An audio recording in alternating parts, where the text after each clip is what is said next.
So just a quick disclaimer before we start, I'm showing you the process of how to transfer points, but this is a terrible redemption. It's so bad that I didn't speak to my family for about 2 days, but the process of transferring these points are still the same, so that's why I'm showing you. So the first thing I like to do is compare the flight cost across all the airlines I'm willing to fly.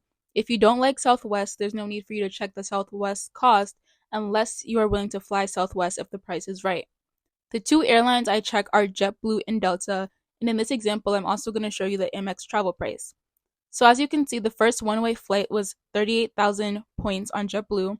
On Amex Travel, they show you all the different flights on all the different airlines, and they are all more expensive than booking direct. If you are new to transferring points, don't make the mistake of booking your flight on Amex Travel when you can book the same flight directly with the airline for less points. Now on Delta, you'll see if you can be flexible, you can save around 10,000 miles. I didn't have that option, and actually these flights were 10,000 miles one way during a SkyMiles flash sale, which is when I booked my ticket. So after you figure out exactly how many points you will need, you can go into your Amex account and transfer the points. To do that, you go up to the top where it says Rewards and Benefits, you scroll down to Transfer Points and click View All. You will need to copy and paste your SkyMiles number in order to link your accounts. And as you can see here, all the partners you have already enrolled with will be at the top, so it's easier to navigate. You will need your own account with the transfer partner before you can transfer points. They will have you enter the 3-digit CSC on the back of your card and enter a code sent to either your email or your phone, and then you'll have successfully linked your accounts. Then you will enter the amount of points you need to transfer.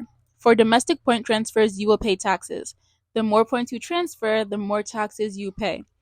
You can use your points to pay for the transfer, but in this case, 8,000 points is almost what I paid for a one-way flight, so to me that's not worth it, and I'd just rather pay the $40. Before the point transfer goes through, you will have to enter a security PIN. This PIN is the PIN you created when you set up your card. Then after that, the points are transferred, and it's always been immediate for me, except for the very first time, it took like 20 minutes. If you refresh your page and you still don't see the points, try to log out of your account and log back in. After your points arrive, you can book your flight. It's the same process as if you were paying cash. I was trying to book 2 tickets for my brother and sister who are both under the age of 15. Even though I was flying with them and my mom was sitting right next to them, I didn't know that you can't book children under the age of 15 without an adult in the reservation. So I just wanted to share this in case this happens to anyone in the future.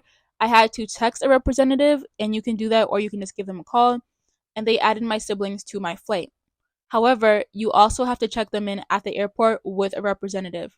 So usually I just check in online a day before my flight. With them, I had to bring them to a representative and do it all manually. So just make sure if something similar ever happens to you, that you plan to be at the airport a little earlier, because you will have to wait in line and go through that whole process.